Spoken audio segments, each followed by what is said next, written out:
Hey everyone, it's Mike. I'm back doing another video here. This one's going to be a vinyl tag, a summer vinyl tag. This was put together by Martin the Martian Vinyl. I'll put a link down below for his channel. Please go check out his channel, check out his video that he did for this, and subscribe and do a video yourself if you have your own channel. Definitely take a stab at it. So really good idea. There's 15 prompts that he put together for this. And so yeah, it gives me a chance to show 15 records I normally probably wouldn't even get to show. So let's do it. Your first one, this is the summer tag for this year. So your first one, the most recent heater, I guess interpret that as meaning like a grail, something that you really wanted to get, and your most recent one that you got that you were just really happy to finally get, like a grail kind of deal. So that one, I've shown this fairly recently. Mazzy Star, She Hangs Brightly. This just was reissued recently. So happy to finally have this. It's been out of print for a while, and the copies that were online were very expensive.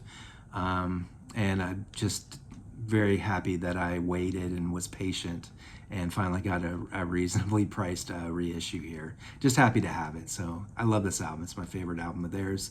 Mazzy Star, She Hangs Brightly. Love it. Next one, a record that will melt your face off.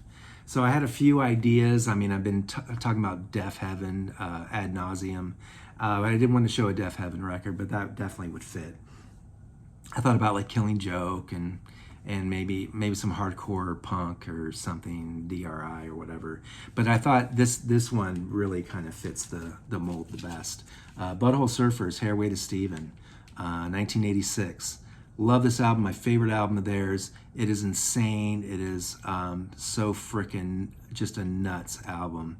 I remember when I got this, when it came out, I played the hell out of this record and went and saw them in concert in Orlando. I was in college at the time. My friend and I drove his little VW Beetle to the concert from Gainesville to Orlando, and just the concert was just it was Butthole Surfers in their purest form, just the best experience that you could get to see the Butthole Surfers. They had the two drummers and people dancing in cages, and it was just nuts. It was just a crazy experience. This album will definitely melt your face off. It's just wonderful. Butthole Surfers at their best. Hairway to Steven. Next one, Cheap Heat record. Well, I don't really like the music that I've been buying, that I do buy now. I'm just kind of filling in holes on my collection of things that I would like to have that I haven't had before. And none of it's cheap. All of it's either regular retail price or it's a little bit more expensive because it's hard to find rare, that kind of thing. So it's really hard for me to come buy anything that I want in my collection that's inexpensive. So, but this one was a deal, and I talked about this when I got it. New Order's Substance. This is a recent reissue campaign that they did, and I had really wanted to get it, and I was at the mall. They had like a record store that's also like t-shirts and novelties and Funko Pops, that kind of store. But they also had vinyl, and I was just thumbing through the vinyl and came across this, and I'm like, okay, well, it's sealed, no hype stick or anything. I'm like, okay, well, I'll just get it, black vinyl, $35, that's fine, that's reasonable. That's pretty much the going rate or whatever if I were to get it through Amazon or whatever, so I went ahead and grabbed it. And then when I got home, I realized that it was the color variant version with the red and blue vinyl, which right now goes for, if you look it up on Discogs, like a used open copy is like $75. So I just feel very fortunate that I was able to grab this at such a decent price, I think, for this record. So that's my Cheap Heat example. Next one, a two-piece swimsuit. So what they're talking about here is a band that has two members. So I picked, there's a lot of them that I could have chosen, but I picked this one because I don't really talk about this very much. They Might Be Giants. This is their third studio album, Flood. Love this album. Saw them in concert at my college campus student union. They played there. There's my ticket stub. Saw actually a lot of really decent bands at my student union. Love and Rockets, Jane's Addiction, 9 Inch Nails. I saw all of them way back in the day at the same place. And yeah, They Might Be Giants, 2 members. I didn't write their names down. I don't remember their names, but yeah, love this album. Great stuff. Very clever dudes. Next one, Summer Road Trip. So this is like a soundtrack for your road trip music, an album that you could just throw on or whatever and would be great to listen to. Obviously, you wouldn't have your phonograph in your car, but you know, playlist or a CD or something like that. And I chose a couple albums. I chose this one, B-52's Whammy. Great album from start to finish. Love this album. Very underrated. My favorite of theirs. And I don't know, it's really fun music, and it just goes by so fast. It makes the time go by fast, I guess, is what I'm trying to say. Love it. B-52's Whammy. And then the other one, the classic Pixies Doolittle. Again, another great album from start to finish. Just something to make the time pass. And yeah, it's just a fantastic album. Love it. Pixies Doolittle. Next one, most recent car boot or yard sale find. Well, I don't go to yard sales or estate sales. We don't have car boot sales here in Arizona. I wish we did, but right now it's way too hot to be sitting outside with your records in the sun. But I don't go to Goodwill to look for records. I do look. I love like the used bins at like Zia Records or whatever other local record stores I go to. And so I'll show one that I got from Zia most recently, and I've shown this in a previous video. 7 Seconds, The Crew, their first studio album. Got this for like $5. I think it's a reissue. It's really kind of hard to tell, but I'm pretty sure this is a reissue of The Crew, 7 Seconds, hardcore punk, good stuff. A lot cheaper than, they have like a reissue now that comes with like a book, and it's like $40. So I'd much rather just have the music and pay $5 for it. Next one, Here Comes the Sun, a record with the sun on the cover. Richard at Vinyl Tap House, he showed the record that I immediately thought of. I immediately thought of Frank Black's first debut album, and it's got the sun rays coming out. Really nice design, cover design. And he showed that, so I picked something else. I picked the Cardigans, Gran Turismo, and it's got this kind of sun image there in the front. So the Cardigans. Next one, Campfire album, so like an acoustic album. So I thought I'll just show one of Beck's acoustic albums. That's the only, well, I have Mutations on vinyl too, but this one definitely fits the bill. Sea Change, saw him in concert for this tour, and the Flaming Lips opened for him. It was at the Gamage Auditorium and on the Arizona State campus here in Tempe, Arizona. Fantastic, one of my most favorite concerts I've ever been to. Seeing Beck and Flaming Lips at the same time. Really good stuff. Really great album here by Beck. And one thing I love about Beck's acoustic stuff is that it really puts his voice to the forefront, and he's got such an underrated, amazing voice. I don't know. So anyway, Sea Change, Beck, Campfire. Next one, in the summer of '69, so a record released in 1969. Well, if you watch my videos, I don't show like a lot of old stuff. It's pretty much from the 80s on. I do have a few records from the 70s, but mostly it's from the 80s on. And I certainly don't have a lot of things from the 60s. I don't think I have any records from the 60s at all, or 50s or whatever. I do have a collection of the stereo albums on CD of the Beatles. I love the Beatles, but I don't want to go down the rabbit hole of collecting Beatles records on vinyl. I just don't. I'm fine with my CD collection that I have. So I could show like Abbey Road, but everybody knows Abbey Road, everybody's seen it and all that jazz. So I thought I'd skip that. And so I was telling Courtney my conundrum with this situation. What am I going to show if I don't have a record from, and this is what was kind of holding me up from making this video. She's like, well, why don't you just invert the numbers and just show a record from 1996? And so from 96 instead of 69. That's a great idea. So that's what I'm going to do. So I chose Sneaker Pimp's Becoming X. Fantastic album, double record set or whatever, reissue. Sneaker Pimp's trip hop greatness.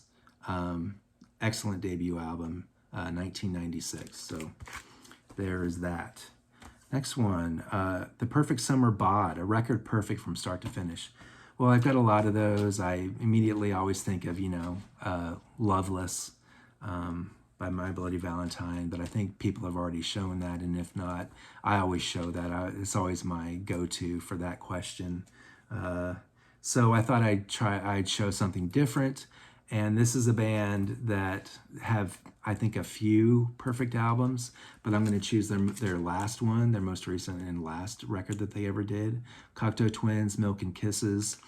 When I first got this, way back when it came out in 96, I immediately loved Tish Bite and Half Gifts and Calfskin Smack and Ups, like those 4 songs I would listen to on repeat. And whenever I'd make like a mixtape or a CD or whatever to listen to in the car, I would pick those 4 songs and I would ignore the rest. And those are the 4 I gravitated to. But over the years, and also being with Courtney, and she loves this album, we listen to the whole album. We don't just pick out parts. We listen to everything.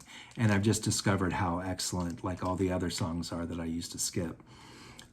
Serpent Skirt is just an amazing song. I don't know why I didn't gravitate to that song to begin with, but it's such an amazing song. This whole album is so excellent. So that's my example.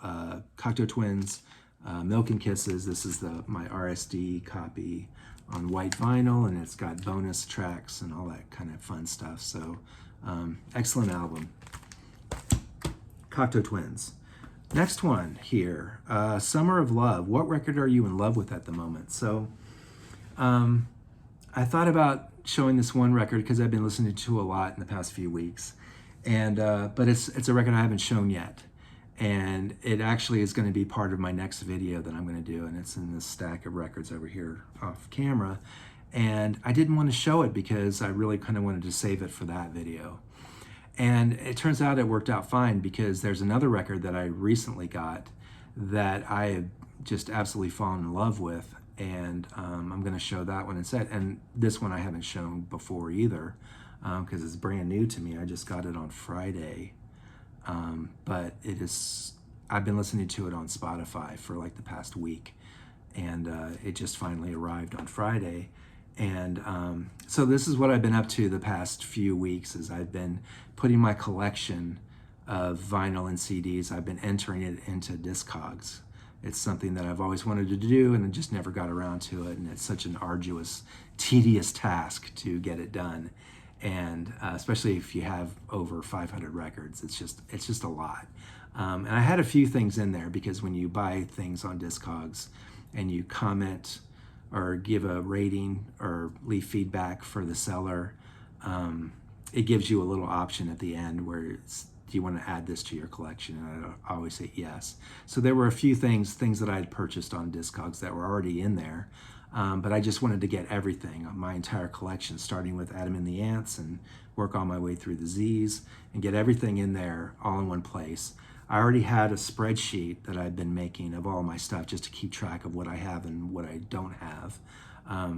So I have that spreadsheet too, and the spreadsheet's nice as a separate thing because I can do with it, I can customize it however I want it, whereas the Discogs list is kind of clunky in ways and doesn't do exactly what I want it to do, and like Liz Phair is under L instead of P, and I always alphabetize by the last name instead of the first name. So things like that, I like having my spreadsheet separate and keep track of that as well.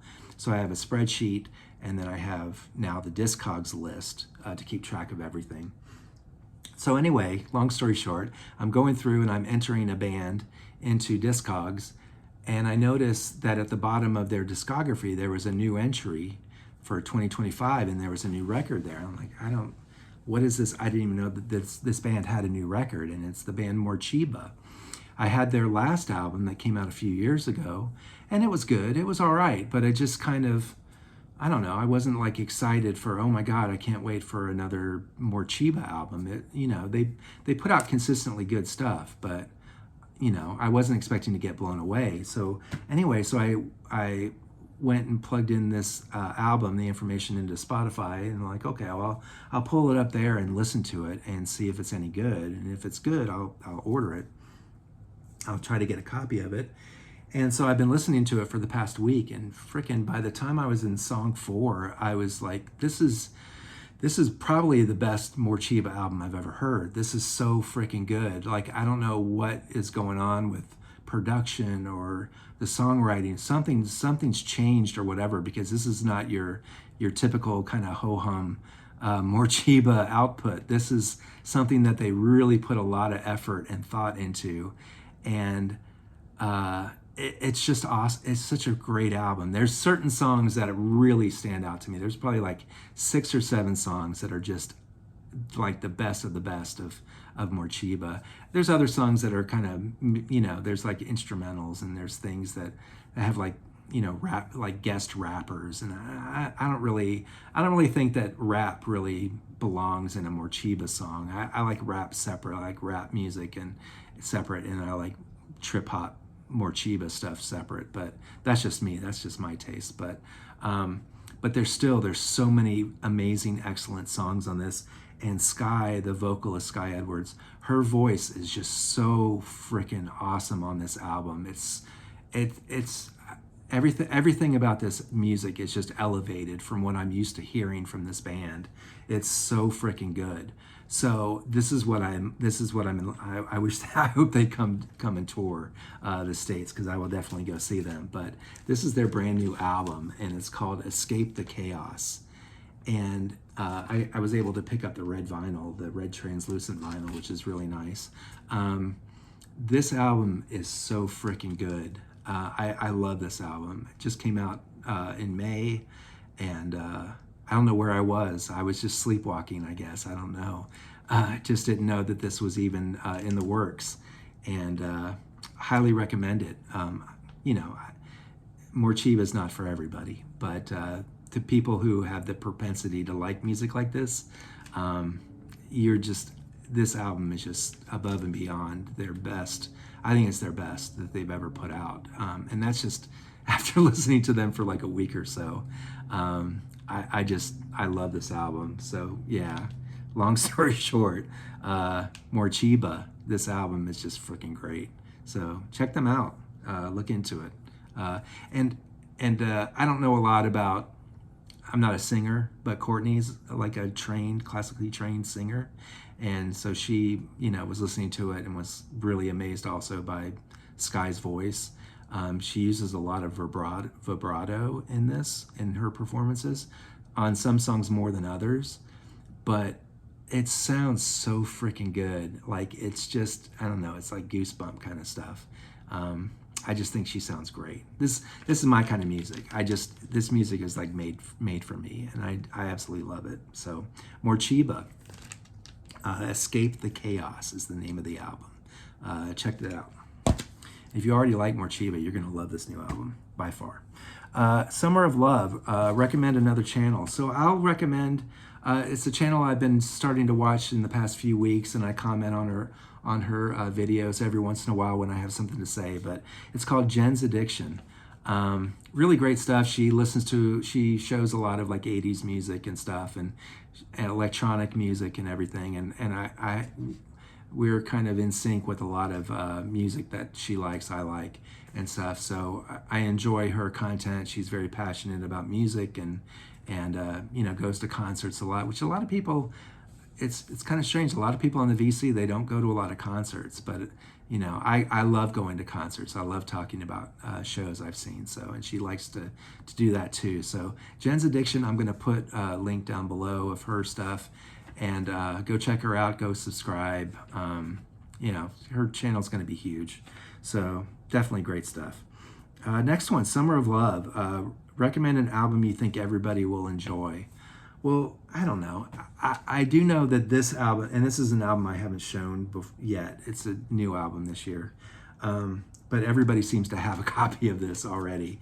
The new Wet Leg Moisturizer. It's good.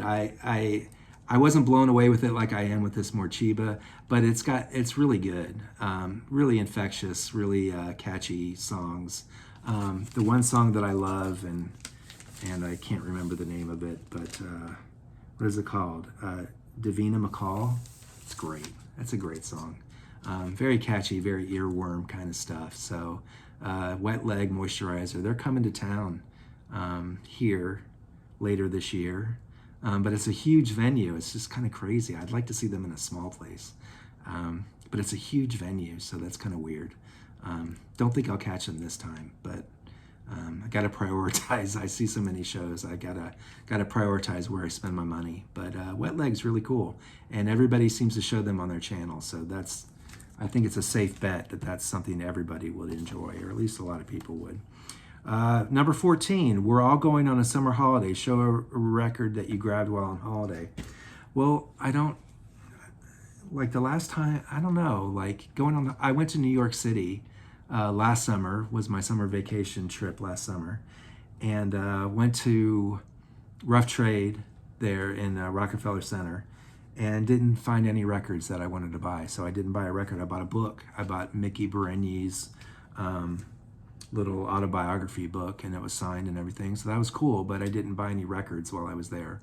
You know, we had kids, and we were doing all kinds of kid tourist stuff. So there really wasn't time for me to go digging around in record stores. So, but like a year or so before that, we went to Sedona. Courtney and I went to Sedona for my birthday. So that was, I guess, you know, my birthday is like a national holiday, so I'll count it as a holiday for this prompt here. But we went to a record store, and I was like, we're not. They're not gonna. It's such a mom and pop, just a tiny little place in Sedona, Arizona. They're not gonna have anything that I want there. But let's just go check it out. So we did, and I ended up finding a early issue copy of More Fun in the New World by X. Love this album. The one that I had at the time was this really cheap reissue that the front and back was the same. It was the same design on the front, was on the back. I'm like, that's so lame. They couldn't even just reprint the original the way the back is supposed to be, like this. They couldn't find themselves doing that. They just put the front cover on the back cover, and I hated that. It just bugged me. So I got this really nice copy on Elektra of this album. We're going to go see them in concert in November. Really excited. Be my second time seeing them, and Courtney's first. But we both love this band a lot. And then the other record that I bought that day at that record store was The Fix, Shuttered Room. I hadn't seen any copies of this anywhere, and this is a gold stamp promo. I don't know if it's a first pressing, but it's a really early pressing for sure. I think it is a first pressing though on MCA Records. I'll have to refer to my my Discogs because it's in there. I just didn't bother to look it up right before making this video. But anyway, so we found both of these records, and The Fix we're going to go see in a few weeks. We're going to see them in concert at the Marquee in Tempe, Arizona. So looking forward to that. That'll be the second time I've seen The Fix and the first time for Courtney. So yeah, really cool. Records I picked up while on holiday. Let's see, the last question, number 15, the most overshadowed album. Yeah, Overshadowed. So I'm like, oh, that's hard. I don't really know like how to approach that one. The most overshadowed album. And then I've already mentioned the album Loveless before My Bloody Valentine. I think that the album that came out right before that, Isn't Anything, is very overshadowed because Loveless was like, I mean, they just went into the stratosphere with that album. And but this is a really good album. This is the album that came out right before Loveless. And it's really good. It's overshadowed. A lot of people prefer this one over Loveless. I don't. I think Loveless is a better album and the best album that they've ever done. But this has got really great stuff, and nobody really pays much attention to it. because of what Loveless did to their career. So I will say Isn't Anything by My Bloody Valentine is the most overshadowed album. So that's it. That's what I got to show. Thank you for putting this together, Martin. Really great summer vinyl tag. Please go check out his channel, subscribe. Please go check out Jen's Addiction and subscribe to her channel as well. I think you'll really like both these channels. Yeah, so it's the end of the weekend for me. I got to go do some chores. And really nice talking to you all. This is the second time I made the video. The first time I ran out of space on my phone, so I had to start all over. So this one made it, though. I better get off before it cuts me off. But anyway, you all have a great weekend, what's left of it, and I will see you all soon. Bye.